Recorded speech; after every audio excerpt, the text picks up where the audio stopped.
But anybody who comes to India and tries to understand the India story, there is one aspect of the India story that strikes you right in the face. When you're driving from one city to the other in India, you cannot help but be staggered by the sort of highways and expressways that are now being built. Many thought it was impossible, but it has started to be possible. And we are with the man who has made it all possible, Nitin Gadkari, Minister for Roads, Transport. Nitin, I have to say that the roads that you have built, the expressways that you have built, are quite, even the international press is now talking about them. What do you think is the secret for it? Because people said a country like India cannot build roads like this.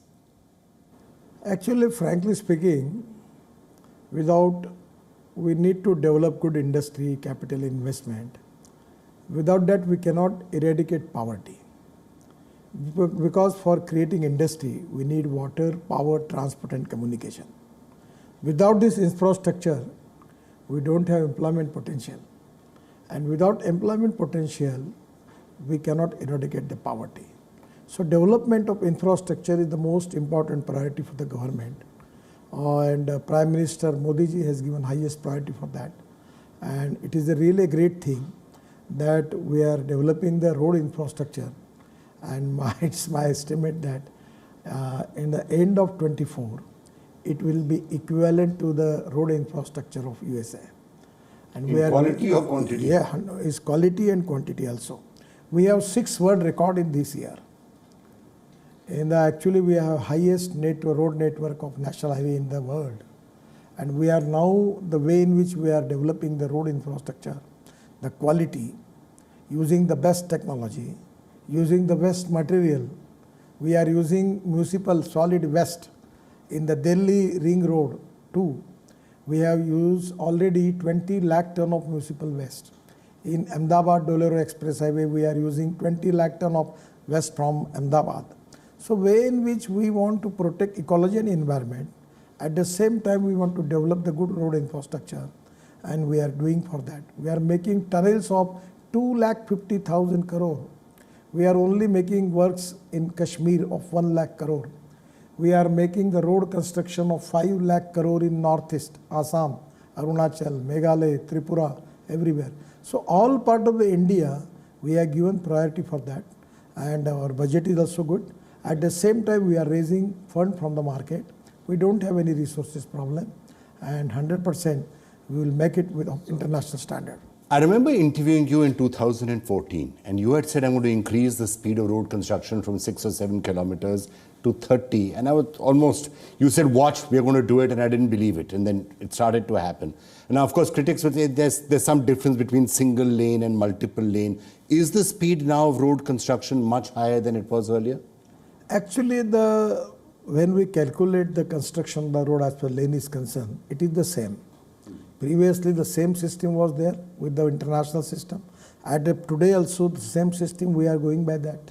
And today, we have already, now to last year, we have 38 kilometers. And we are now, for this year also, we will try to maintain that. But this year, because of rains and COVID's impact is there. But still, we will have a good record construction, and we are trying to increase it to make it more for that. I was just explaining to our viewers who are sometimes looking at India, and this is also going out internationally a lot, and trying to understand what exactly is happening. If you could just explain to us the strategy behind this. So once there was the Golden Quadrilateral, that was there. Then you said, okay, they're going to be national highways. Now there are these expressways coming up, which are access controlled, and the speed goes up to 120. And then there's Bharat Pariyojana. So if you could just explain what's the strategy that you're following? Actually, at the time when I taken charge as the minister, the national highway length was 98,000 kilometers. Presently, it is 1,48,000 kilometers. We have taken the Bharatmala 1, that is the project is of 24,000 kilometers, and the cost of the project is 30 lakh crores. So now we are already have completed some of the road, and already the construction is going on. We now want to start Bharatmala 2. It is with the cabinet approval. And the most important thing I will tell you, when I was shipping minister, there was Sagarmala. My budget was 1000 crore, and by using that budget, we have taken the program of Bhara Sagar Mala of 16 lakh crore, and out of which, on the port strength, the 12 major port we have at that time, and we have completed project more than 10 lakh crores. So we raised the funds from the market, capital market, and that is the reason we don't have money problem. My total income is 40,000 crore per year, and next end of 24 it will be 1,40,000 crore. So you're saying that the roads are being built, but the funds are not necessarily coming from the taxpayer. Already I am giving you the example. Our budget is good. It is 2,18,000 crore. It's to be a very big budget. But still we can add 2 to 3 lakhs from the capital market. We are raising, we are monetizing the road. I am giving the example. In our InvIT model, we are just going for Mumbai Stock Exchange for raising funds for our InvIT project. The time was prescribed for 10 days. But in the first day, 7 hours, our bond issue was subscribed 7 times more. That was the response from the investor, because it's a success story, and we are giving return to the people 8.5%, and that is to be, interest will be given every month in their account. The retired people, the pensioners, the service people, they have an opportunity to get the return on their investment 8.5% per year, and they will get the interest every month in their account. Did I hear you saying that the toll income is going to go from 40,000 crore rupees to north of 100,000 Yes, crore? yes. I am just telling you about the express highway. It is very important. It's a big list. We are making green express highway also. First of Delhi-Mumbai express highway. The size is 1,386 kilometer. Cost of this road is 1,02,000 crore. 64% work has already completed. Then other is Ahmedabad-Dholera, 109 kilometer. The cost of the projects is 5,000 crore. 28% work is already completed.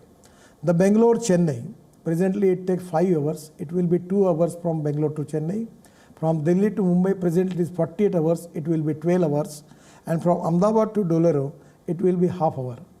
So Delhi to Dehradun, you told me it's going to be 2 hours. 2 hours. Delhi to Dehradun, Haridwar 2 hours. Chennai. Delhi to Chandigarh 2.5 hours. Delhi to Jaipur 2 hours. Delhi to Amritsar 4 hours. Delhi to Katra 6 hours. Delhi to Srinagar 8 hours. And now we have just completed the project from Mysore to Bangalore. Presently it's for 4 hours. Now it is 1 hour. But you know, Gadkari ji, one of the things is, these expressways are beautiful. When you get onto the expressway, you're going along at a fantastic rate and it's great. But when you come into the cities, that's when there are all these little bottlenecks that happen. Like today, if you were to go to Jaipur, Delhi to get onto the expressway, from Delhi to get onto the expressway will take you 1 hour. 180 kilometers or you will do in 1 hour 15 minutes, and then to get into Jaipur will take you another 1.5 hours. So it's that last mile which I think you're trying to fix in Bharat. Actually, in Jaipur also I got opportunity to construct ring road of the Jaipur. It is completed. My problem is city road is with the municipal corporation. The state roads are with the state governments. And in Delhi also there are some roads with the municipal corporation, some roads with DDA, some roads with the state corporation. I am only responsible for national highway. So it's only possible for me to make any type of expenditure only on national highway. I cannot make any expenditure on other roads. And then you have to persuade the cities and the state government. But now I am just telling you the example of Delhi. Can you believe me that we are doing road construction in Delhi of rupees 62,000 crore near to Delhi. I am just giving you the detail about it. The Dwarka Express Highway, the work is going on, 80% is completed. The length of the road is 30 kilometers and cost is 10,000 crore. 6-lane UER, Urban Extension Road, 76 kilometers, cost is 9,000 crore, 57% work is completed. This is very important road. Now from Punjab, Haryana, Chandigarh, you are coming to airport. Just before after Panipat, the peripheral road is there. And from that point going up to the airport, it takes 2.5 hours. But we are making new this 6-lane UER2, by which we can go to airport within 20 minutes to Dwarka. That will presumably help in pollution in Delhi. If you 100%. can fix the pollution in Delhi, I am sure that up to end of 24, we will reduce the pollution of Delhi by 50%. That is to be guaranteed I am given to you.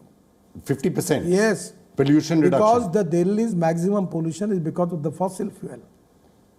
And even for Parli and other thing, we have taken a lot of initiative.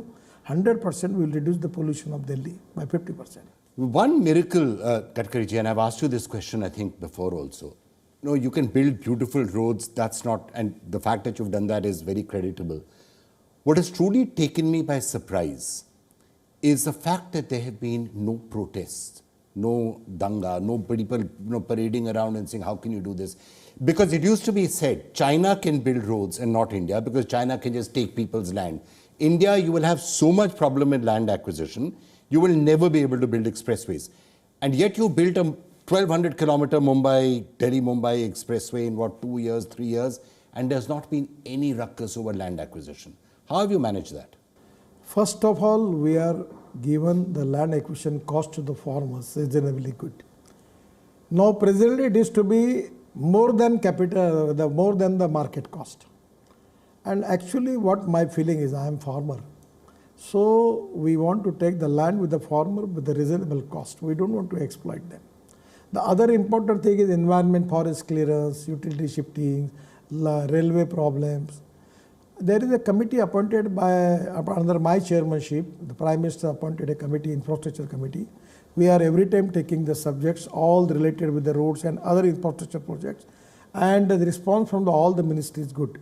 And one of the important decisions which we have taken, at the time when I was taken charge as the minister, there was 402 projects costing 3,85,000 crores, stole project.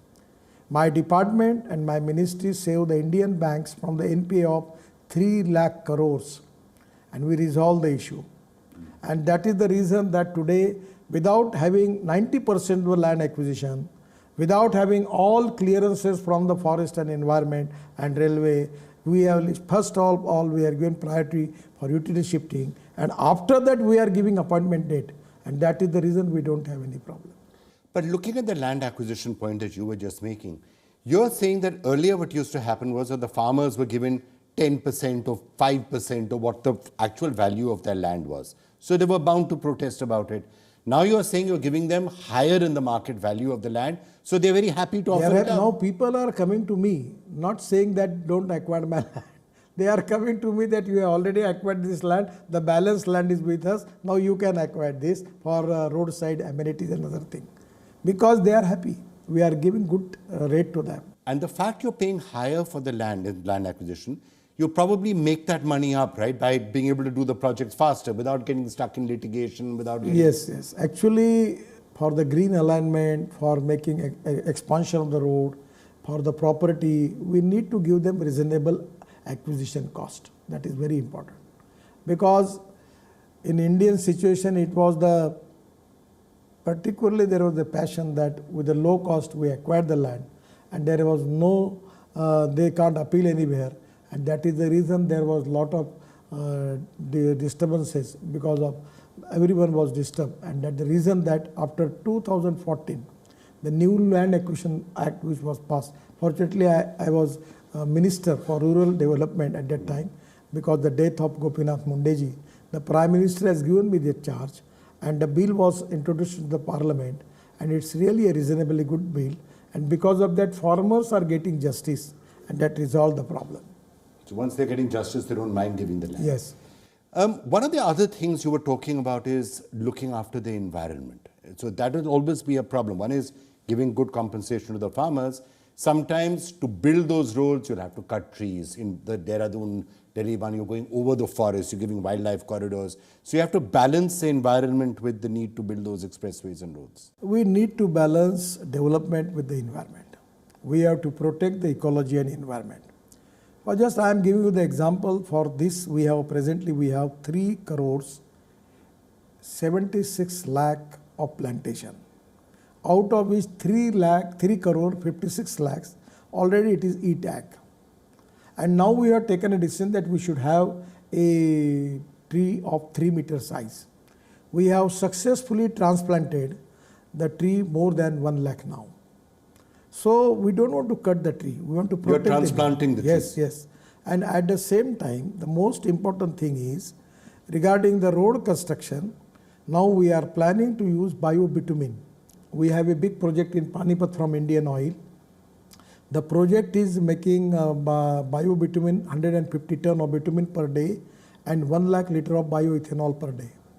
And they are using Parali, and because of burning of problem, Parali is a big problem in Delhi. That is one of the important reasons for the pollution. So instead of using stubble, burning the stubble, it can be used for bitumen. Yes. Now I am going to launch. Presently in India, we have requirement of bitumen 80 lakh ton.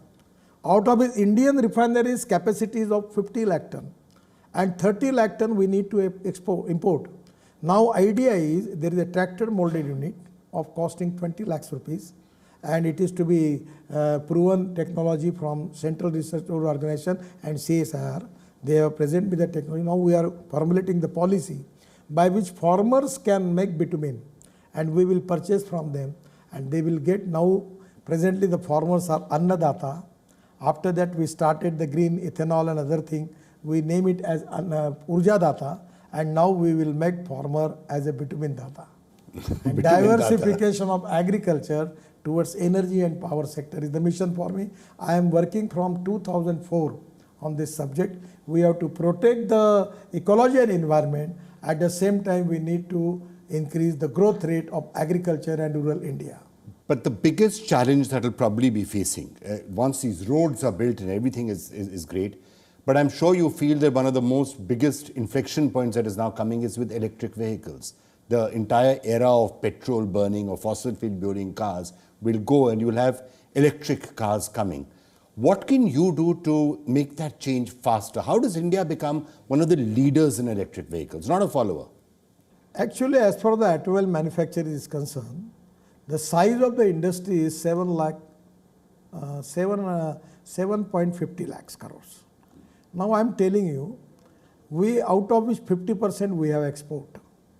And this is the industry which is giving maximum GST to the state and central government. This is the industry up till now create 4 crore 50 lakhs jobs. Now my mission as a transport minister to make this industry of 15 lakh crore. Now our number was number 4. Japan was number 3rd. The China was number 1, USA was number 2, Japan was number 3rd, and India was number 4. But just last month, we surpassed Japan. Now our number is number 3rd. We make more cars than Japan. Yes, and I will tell you, you take it from me, that within 5 years, we want to make Indian automobile industry number 1 in the world. We have all reputed brands present in Indian market. And now because of electric vehicle, the Make in India, Made in India, and because of Atmanirbhar Bharat, we have got the skilled, trained engineering manpower available in India. Raw materials are available in India. Now just we have got this lithium ion stocks in Jammu and Kashmir. Every year we have an import of 1200 ton of lithium ion. Now I am sure that we are now developing the chemistry by aluminum ion, zinc ion, steel ion, by which we will create alternatives. Our startups are doing excellent jobs. And not only in electric, we are working on ethanol, methanol, biodiesel, bio-CNG, bio-LNG, electric and hydrogen. I have got car. This is the first car in India which I have got. You can take the run of that car, it is on hydrogen. I would take a hydrogen fuel car. Yes, I have got it. I am taking that. Yes, I will just take it, this give you the car, you just take the drive of it. All right. So green hydrogen is one option, which India is trying to be one of the leaders in hydrogen fuel cars. But when it comes to electric vehicles, there's the perception that China has got a clear edge. BYD, others. So China is really manufacturing a lot of electric cars. Is it your vision that we should try and phase out petrol cars and move to these new technologies within a certain period of time? Actually, in a time-bound manner. I am not very much interested in all these theoretical questions. I am asking you a simple question. If you have a petrol car and your expenditure on the petrol is 30,000 rupees per month, and by electric car with the more comforts, your expense will be 3,000 rupees per month. I don't need to make marketing of that. People are taking, there is a waiting list. For Tata and Mahindra electric car, there is a waiting list. Even electric bike also, there is a waiting list. But your capital costs originally can be a little higher and maybe you have to replace Yes, it is to be $150 per hour something, that cost is going on. But I feel that now it is coming to $115 and now within 1 or 2 years it will be $100, then it will be equivalent to petrol vehicle. Fine, so let's wait for that. Now in all cities we have electric buses. I just telling you the success story of electric buses. Now we have just received the tender of electric bus. Non-AC bus, it comes 39 rupees per kilometer, and for AC bus it comes 41 rupees per kilometer, and the cost of the diesel bus is 115 rupees per kilometer. So today it's economically viable. We can afford air-conditioned electric buses, and by which we can reduce the cost of ticket by 30%.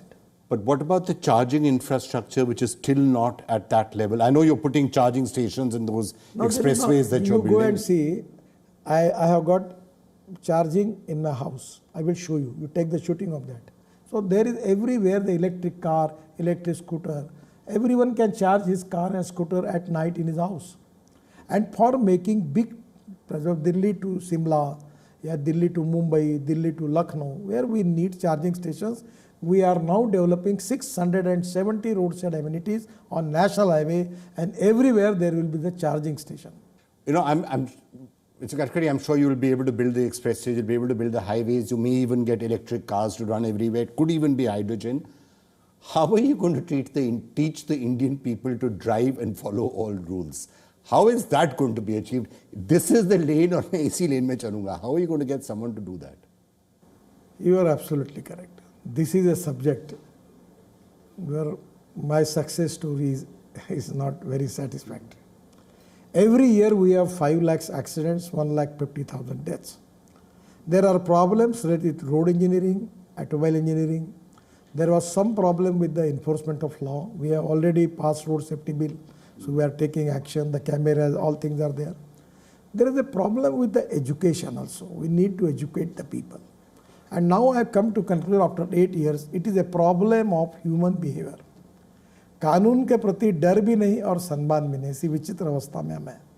We need to educate the people, we need the help from media, we need help from the education institution, universities, colleges, NGOs, social organizations, and we need to change the behavior of the people.